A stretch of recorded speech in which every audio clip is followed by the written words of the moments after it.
Welcome back to the Puddin' Creek Rod Shop. Now, what in the world do we have here? Why, it's the Western Auto Store's specialty catalog for Ford owners, and it's the latest edition. I mean, it's the latest edition if this was 1929 or 1930. Son, do you guys recognize the young hot rodder in this picture right here? Well, maybe if you don't recognize the hot rodder, you'll recognize the hot rod. That's right, that's it right there, my 1933 Chevrolet Coupe. This picture was taken when I first got the car back in 1988. Have you guys ever heard of Headlight? Headlight was marketed as a dietary supplement in the 1940s, and it was really popular in dry counties. That's because it contained 12% alcohol. Just as a preservative, you know. I don't know why anybody in the world would drink this stuff. Anyway, I got me a big horn off this bottle of Headlight, and now I'm ready to get back to work on the bad coupe. Now, if you guys see me doing the Headlight shuffle later on in the video, you'll know I got back over here to get me a little nip off this bottle just for my dietary health, you know.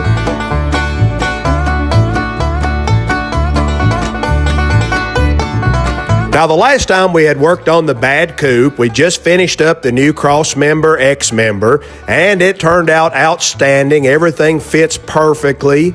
Now, I've just got it put together with some odds and ends bolts right now, and as soon as I get it all painted black, I'll get all grade 8 bolts to go in it. And that's the next thing I was getting ready to do, was start painting it black, and I got to thinking, well, before I break the paint out, I might as well go ahead and get all these inner frame rails sanded and filled and paint those black too. And then I got to looking at this cross member, and I thought, well, it's pretty rough. It's probably going to need a little work too. And then I got to thinking all this chrome's going to have to be masked off before I start spraying black. And all the chrome's got to be de-rusted and cleaned and polished. I might as well just get all that off and get it out of the way now.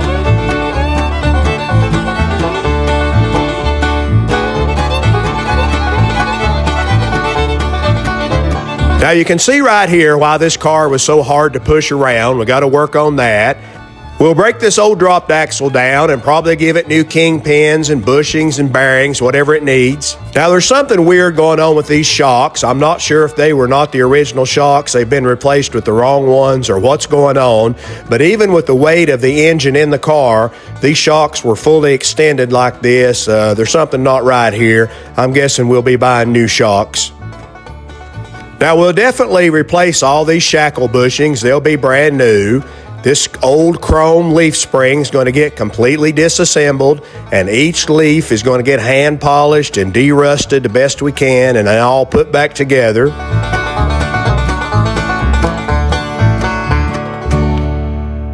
Now, you guys remember we found out from the old photographs that this recess inside the dropped axle was originally painted purple, not gold.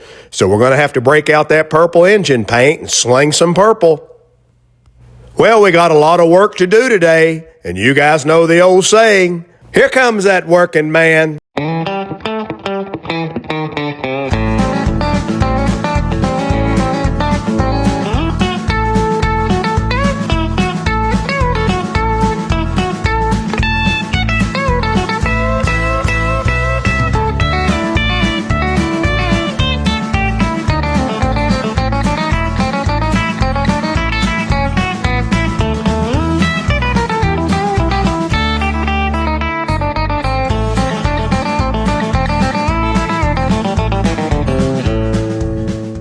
So I'm just getting started taking these shocks off, and my cell phone dings. I'm getting a text message from Von Franco, the artist. And guess what? Big news. The artwork for the Bad Coupe t-shirt is finally done. And gee bug, did it turn out nice. I mean, Von Franco killed it on this piece of artwork. He's got the Yeti monster doing burnouts in the Bad Coupe. I mean, it just don't get any cooler than that. You talk about a hot rod t-shirt. Now this is going to be one bad coupe hot rod t-shirt. Now don't you guys go to the website right now to try to order these. They're not on there yet. You see Von Franco's in California, and this is not a digital piece of artwork. This piece of artwork, Von Franco painted by hand on canvas.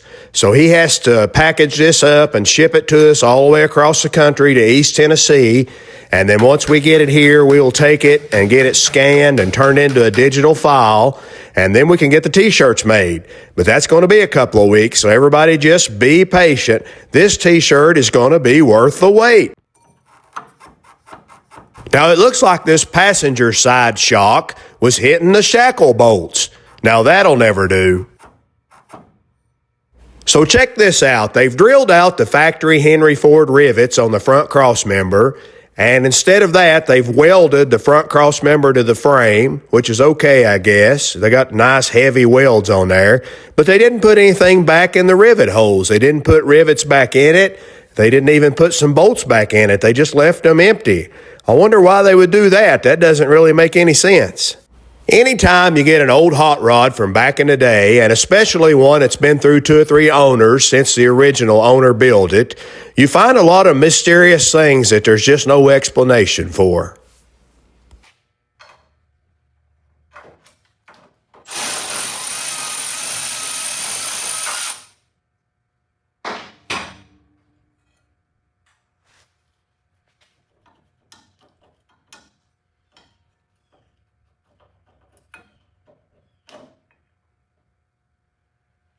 Now let's take a look at these shock mounts. Now whoever fabricated these back in the 1970s, they did a pretty doggone good job.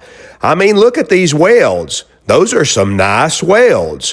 Which brings me to another subject, something I want to address in today's video. On the last video that I posted about the bad coupe, if you guys remember, I was using my Bridgeport milling machine to mill a hole in the top plate of the new cross member for the Hurst shifter handle to go up through, just a clearance hole. And some of you guys gave me a lot of grief in the comments on that. A lot of the comments were something sort of like a guy in the 1970s would have never had access to a Bridgeport mill to mill that hole. He would have just used a torch to cut it out or a grinder. You're supposed to be building this car period correct for the 1970s, and here you are using a Bridgeport mill, and a guy building a home-built hot rod would have never had access to a Bridgeport mill, so you're not doing it period correct. Well, a couple of things in response to that. Number one, I said I was going to build this project as period correct as possible, using period correct parts whenever possible, but I never actually said I was going to use period correct methods. In other words, I didn't say I was not going to use my plasma cutter, but I get where you're going with that. That's a fair statement. But there's just a few problems with your theory about me using a Bridgeport mill and not being period correct. Number one, my Bridgeport mill is a 1983 model. The only reason it looks like a brand new milling machine is because it's been completely rebuilt, but it's actually a 1983 model Bridgeport milling machine. And yes, they had Bridgeport mills in the 1970s. They had them all the way back to the 1930s. So my milling machine is only 10 years beyond being the period correct machine that would have been used in the 1970s. Secondly, what you're saying about a home-built hot rodder not having access to a Bridgeport milling machine might be true in most cases, but not in this case. As you remember, we know the builder of this car, John Lackner, and I've been communicating with him by email. And I asked him over an email, I said, some of these parts on this car are really machine nice. The throttle linkage, I mean, that is some nice machine work. Several of the other parts. And I asked him, I said, do you remember who the machinist was that you got to machine those parts? And he said, yeah, it was me. He said, you see, back in the day, I was an apprentice tool and die maker, and I had full access to the machine shop at the Kirby vacuum cleaner factory. He also told me that his dad was the head model maker at the Kirby factory, and that his dad and his 2 uncles were all 3 German machinists. John also told me that he distinctly remembers doing the engine turning pattern on the kick panels on the inside of the door panels. He said he set those stainless pieces up on a Bridgeport milling machine so he could dial off each one of those swirl marks perfectly. He said it took him several days to get both panels done. I'm guessing he was working on these during lunch break or before or after work, so it takes a while to get stuff done that way.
Now, I really should have sprayed all this stuff yesterday and let it set overnight and let the deep creep really soak in good, but I didn't. Nobody's perfect.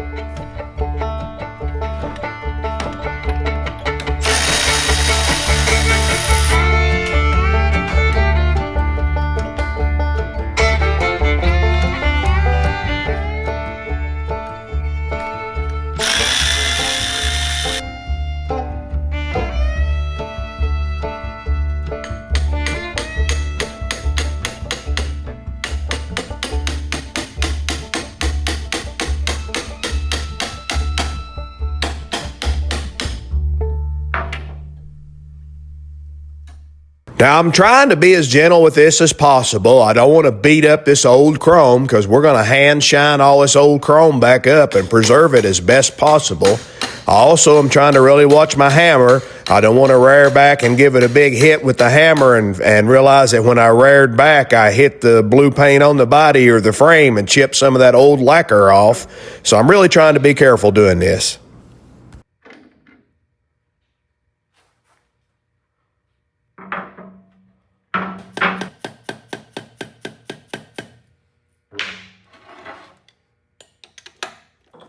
Now it comes the time to test out your own work. How much confidence do you have in your own fabrication skills?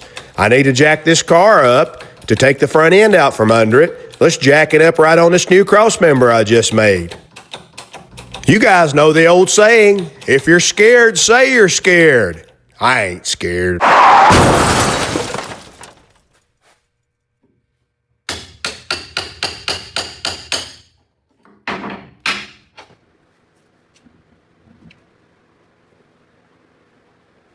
Man, oh man, I bet these Earhart brake calipers would knock your eyes out when they were brand new and all shined up. These were designed and manufactured by Frank and Bob Earhart, and as near as I can tell, they first appeared in the Bell catalog, Speed Parts catalog, around the mid-'60s, maybe as early as '62, some people are saying. Man, these are really nice-looking units. I'm guessing it's going to take some machine work to get them functional again, though.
Well, boys, let's see if we can get these wheel adapters off before the little woman gets here to open up the mail.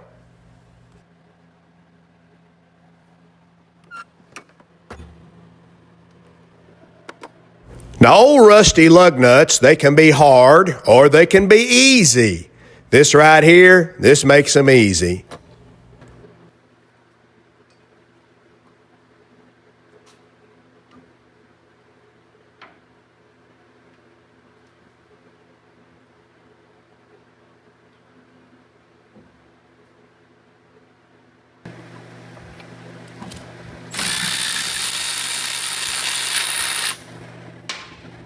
Now, as I'm taking this thing off, I'm thinking to myself, this old Made in USA wheel spacer just looks like and feels like it's a lot better quality than the new Chinese ones.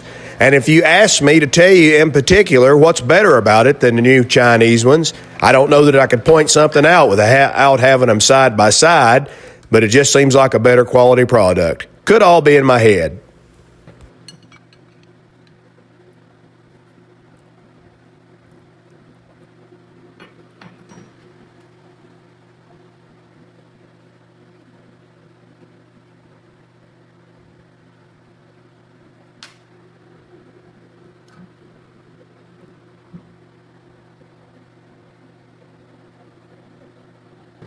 Let's hit these nuts with some deep creep and let them be soaking while the little woman opens the mail. Good Sunday morning. It's mail day. This is from Ron Quarter Customs.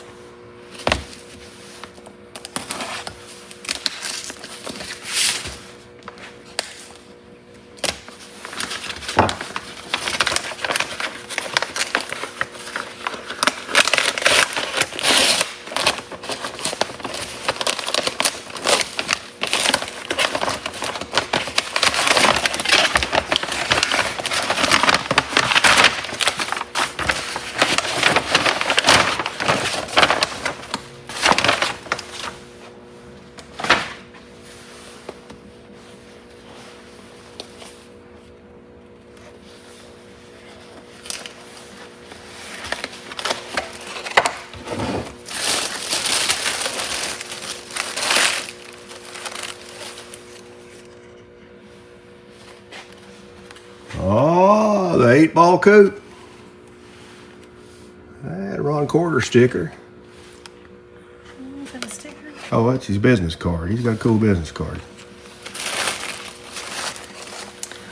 Well,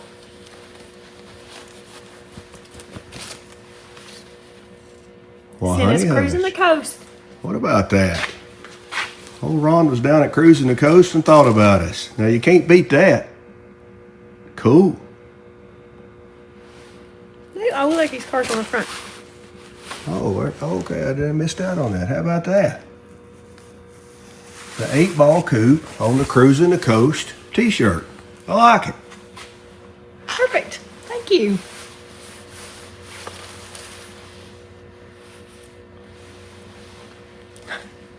Those are nice. I like that color.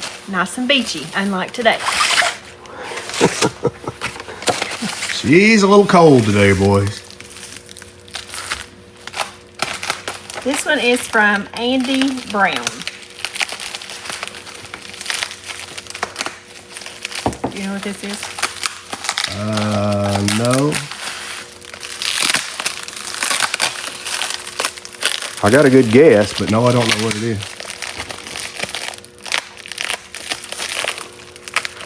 Well, it feels like it's heavy. It's going to be something that makes me look like I'm done.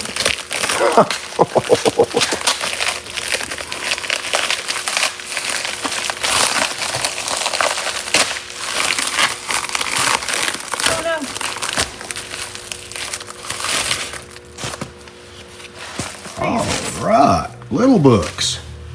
Oh, I remember now. He emailed me and was going to give us some books out of his collection. Yeah. These were his uncles, Larry Brinkley. Larry Brinkley. He got him hooked on cars. Hope you get some enjoyment out of them. Keep up the good work. Me and my little woman will be watching. Andy. All right.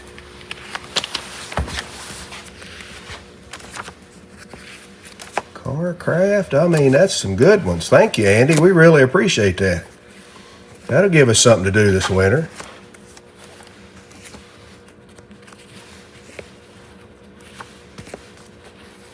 Rodding and restyling. Excellent. Rod and custom.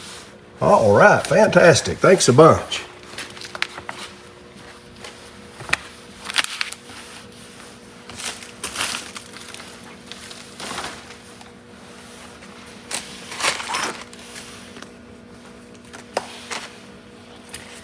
This is from Brian Steiner. Bradenton, Florida. I'd sure like to be there. But instead, you're in East Tennessee, where it's nice and cool.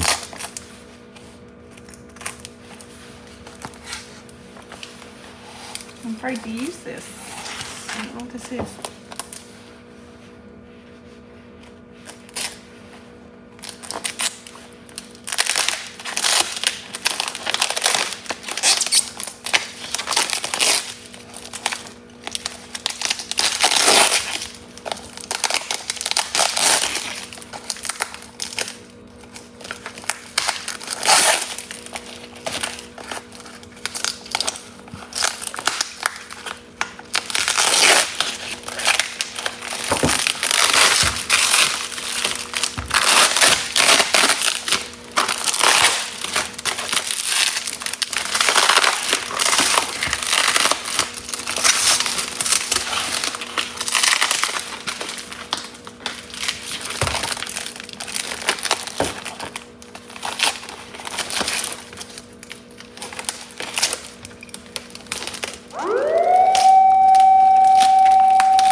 Evidently, it's childproof. All right.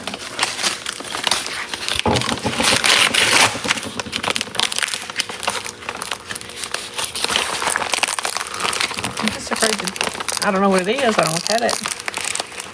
We just don't want you to cut your finger off.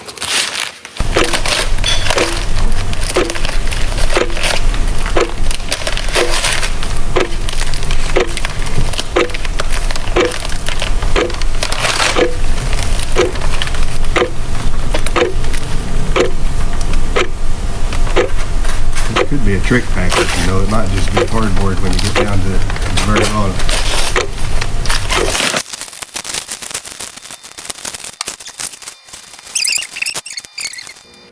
Hello, Pudding Creek. I really enjoyed watching your show. My Uncle John O'Hare built this 1932 coupe back in the mid-50s. He belonged to the Rod Snappers Club back in Long Island. He was drafted the same year as Elvis in '58 and had to sell his rod in order to go to the Army. I was only about 8 years old then, but later on he told me that it went to New Jersey and sold for $550. Well, he was stationed at Fort Bragg for a time in the service. He was a true hot rod person and was stuck on the 30s, on the 32s. The car was in the magazine I also sent. The Rod Snappers Club was on the album cover of the Stray Cats.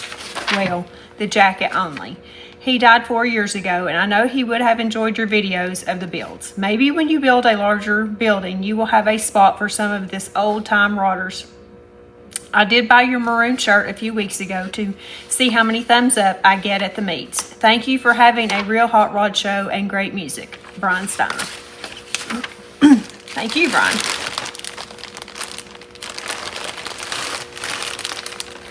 Oh, cool. You just rip that free. It shouldn't hurt that.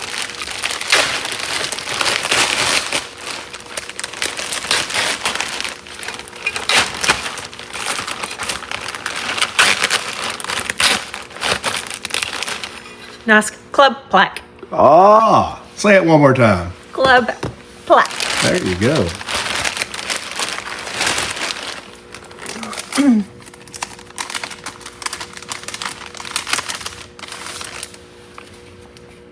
Huh. So it's in this magazine, huh? 32.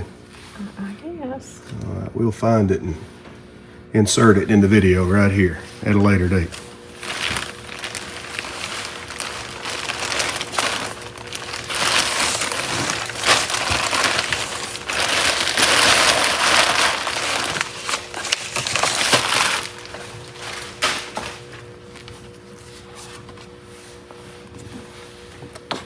Oh, wow. Now that is an East Coast hot rod. Huh, very cool.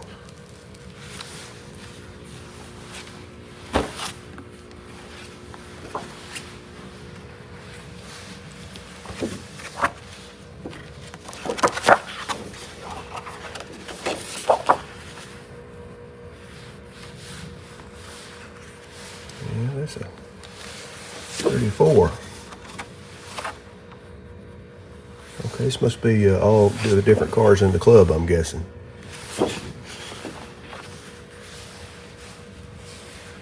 Oh, they're nice cars. They sure are. Boy, you talk about some nice wall art. We're going to have some great wall art.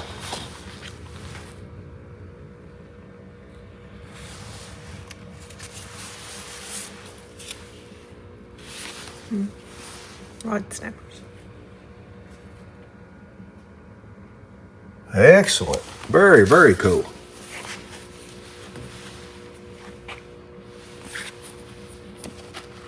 Those are cool pictures.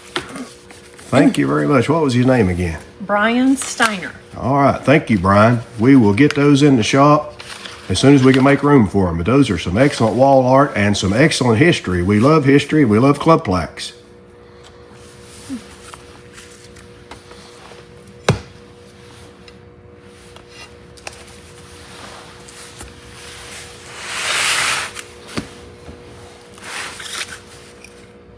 This one is from Daniel.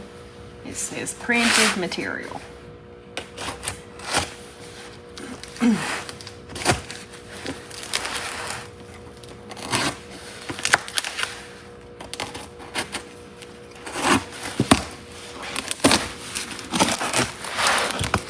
Wow.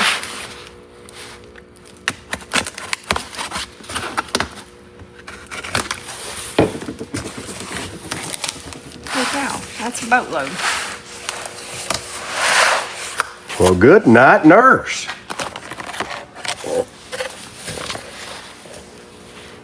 I mean, that's pretty crazy. 25 cents.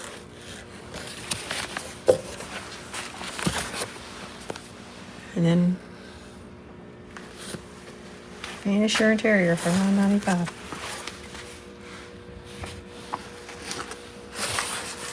Looks like you have a library now. It may take 2 winters to look at all these.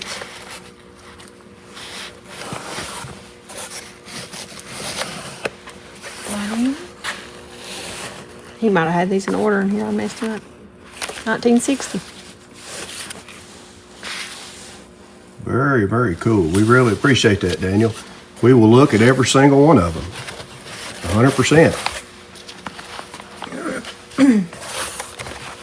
Thank you. Stay warm. Bye.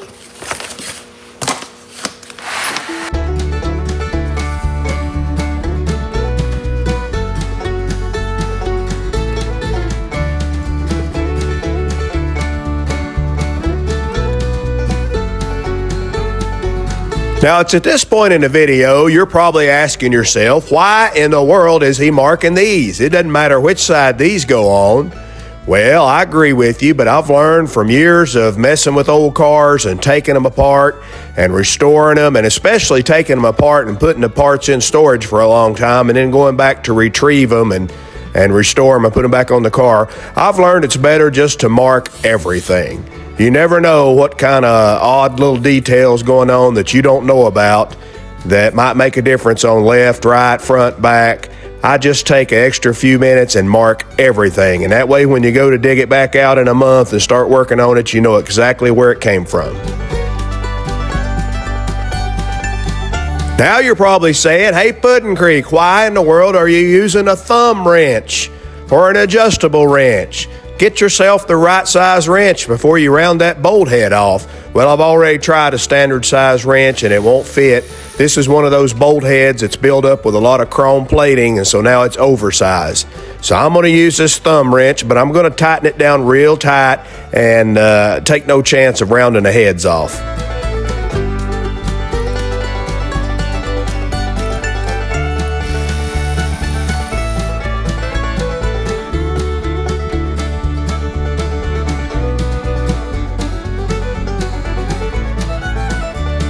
Now, while I'm taking this backing plate off, let me address another weird comment that I keep getting.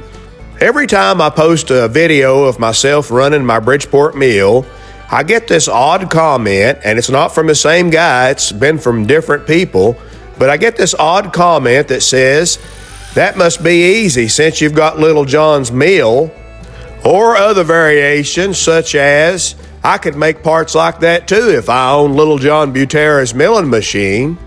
Now, every time I read one of those comments, I just say, huh? I don't own Little John Butera's milling machine. The milling machine I have is one that I bought from Machine Tool Builders of New England. They had it sitting out in their yard, and they pulled it inside, and I paid them to completely rebuild it and make it just like a brand new machine. But it has nothing to do with Little John Butera.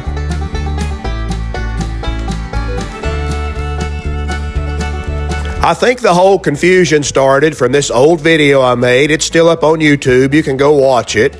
But it was a video I made about Little John Butera using a milling machine to kind of start the whole billet aluminum craze. And I gave a lot of just general lessons on the Bridgeport milling machine. And somewhere in the video, I mentioned that Jesse James owns Little John Butera's old milling machine. Not me. Jesse James. Jesse James also owns Little John's TIG welder, which would have been called a heliarc welder back in the 70s, but it's the welder that Little John used to make Don Perdome's race cars and Mongoose's race cars. So anyway, Jesse James owns Little John's milling machine, which I think is not Bridgeport. I think Little John's milling machine might have even been a tree mill. I'm not sure about that. And also his heliarc welder. So anyway, you 4 or 5 guys out there that are mad at me because you think I own Little John's milling machine, don't be mad at me. Be mad at Jesse James. He's the one that owns it.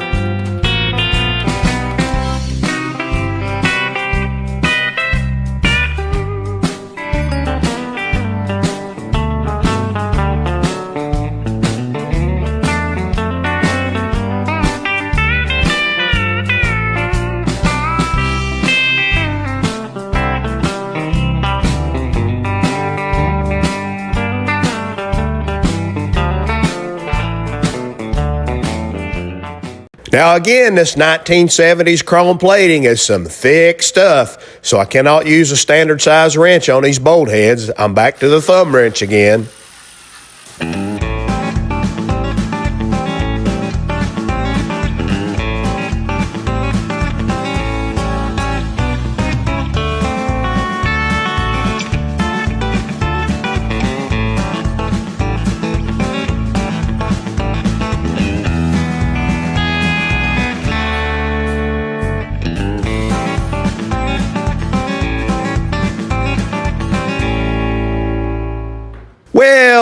Well, what do we have here? An aluminum spacer block that looks like it's been machined on a Bridgeport milling machine. I'm guessing John Lackner machined this block himself right there in the Kirby Vacuum Cleaner Factory's machine shop using the Kirby Bridgeport milling machine, and he might have even done it on the clock, we don't know. While we're taking stuff off, let's go ahead and get these international truck cab marker light turn signals off and out of the way before they get broken.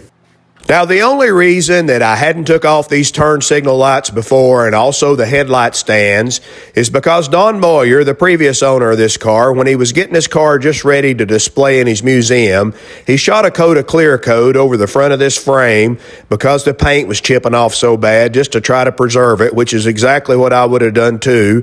But I think he just taped off these lights. I don't think he took them off. So the clear coat's kind of stuck to the rubber.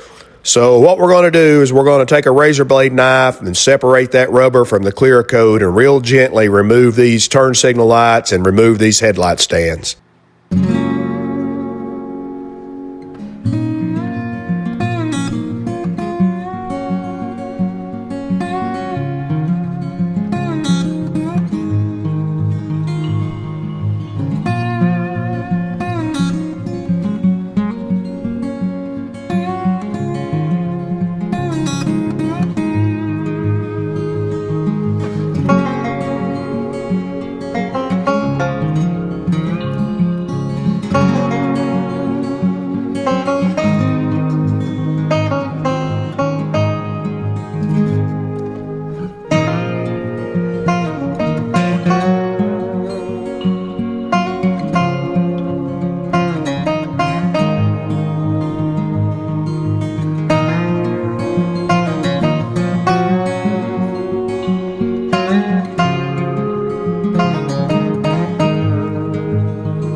Now what I'm using right here is an old Sears, probably 70s or 80s Craftsman impact screwdriver.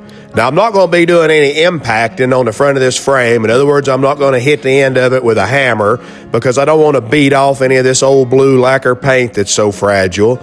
But sometimes if I've got a real wide-headed slotted screw, I'll break this impact driver out because it's got a wide bit that goes down into the screw head and fits in there real good like a big giant screwdriver, but it's not long like a big giant screwdriver. It's short so you can stay right down next to the screw and hold it steady, and it's got a big fat handle so you can really get a good grip on it, get a good man grip on it, and break screws loose. So a lot of times I use this impact screwdriver just like a regular screwdriver. Now, I know what you're thinking. Puddin' Creek, why are you wasting all the time trying to preserve that old paint? Half of it's gone anyway. Just sand it down to bare metal and repaint it. Well, I could do that, but then I'd lose all the original crack lacquer look, which would match the body, and I'd lose the gold pinstriping on the side of the frame rails that was there from the 1970s. I just can't bring myself to do that.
I seen you once or twice. All right. You doing okay? I'm doing good. Well, I heard there, but you had some things there, but you've been a little looking for. All right. Somebody sent me a letter. All right. Oh, let's see if that's what Letter you've to been Santa. All right. Let's see what this is. Well, good googly moogly. He's killed a Yeti. Well, what do you think about that? Well, that goes to show you that you have friends that thinks the world of That's you. right. That's Amen. right. And when you have good friends and the love of Jesus, you have everything. That's right. I agree with you. There. Well, That's Merry right. Christmas. to Thank you, Santa. And you're more than welcome. we Ho, feel- ho, ho, ho, ho. Sorry for that poor old Yeti that got killed.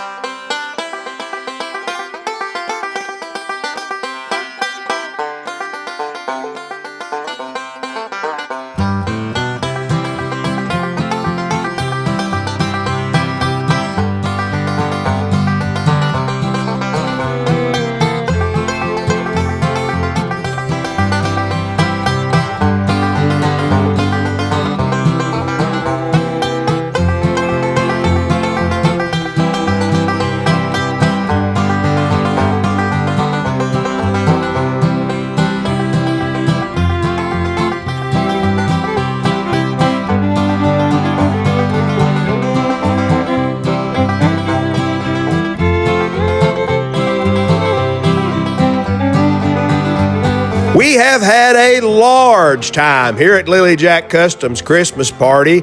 We sure do appreciate them inviting us, and we appreciate Santa Claus coming through with the Yeti fur.